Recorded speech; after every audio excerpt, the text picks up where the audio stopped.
Today on Gamer Time, we take a look at a PlayStation game called RPG Maker. Will it stand up to anything that it could be worth? We're about to find out.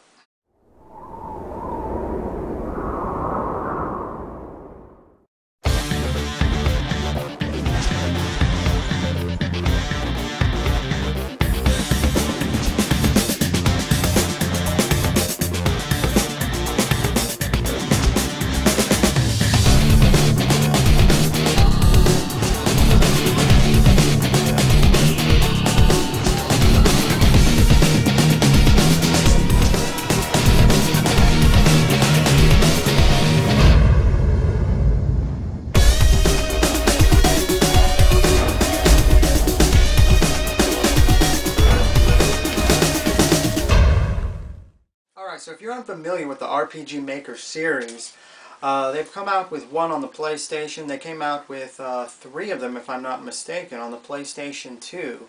As of yet, I do not recall if they have made one for the PlayStation 3.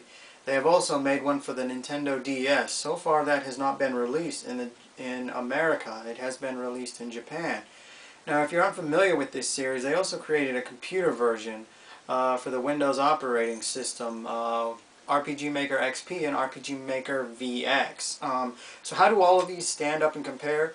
Well, I must say that some things should be left to the computer and some things should be left to the console.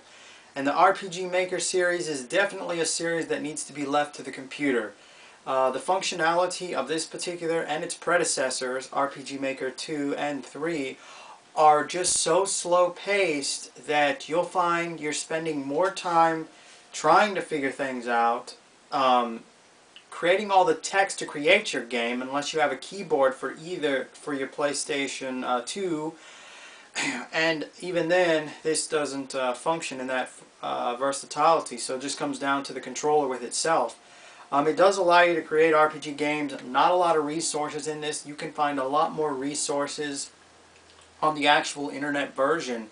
There's a plethora of communities that can also help you if you actually want to create an RPG game. There are one community in regards that actually is specific to the entire console series, but it's not very successful and it's not very active all the time. So how does this game stack up, if you can even call it a game? Quite frankly, if you're a PlayStation collector and you just want to have it as a collector, then yes, I recommend going to eBay or Amazon and trying to locate it. However, if you're new to this type of thing, don't even bother putting your money down on this. Spend the $60 and actually buy the computer version, either the XP or the VX version for Windows. So overall, what is this? At the end of the day, I would just put it in the trash, because that's where they belong. It just doesn't work on the console, and ultimately it is definitely a computer software, and it should stay there. I'm Kevin Paratano, and this has been your game review of RPG Maker.